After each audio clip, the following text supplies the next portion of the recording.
melakukan sebuah fast break. Inilah dia David and Goliath antara Bruno Kasmir dan juga Eka Ramdhani.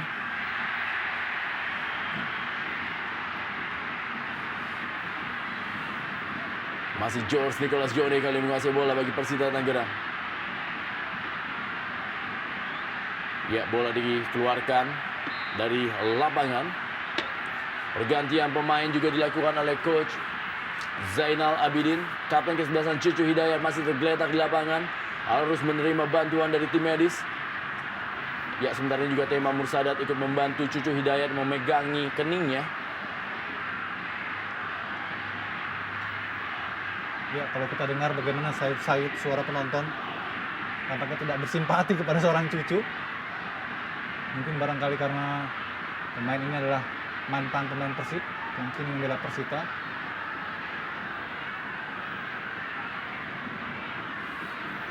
Ya, kita saksikan bagaimana Cucu Hidayat terhenti ya sedikit, mengalami sebuah tabrakan dengan Maman Abdurrahman. Kita lihat di sini dalam tayangan lambat.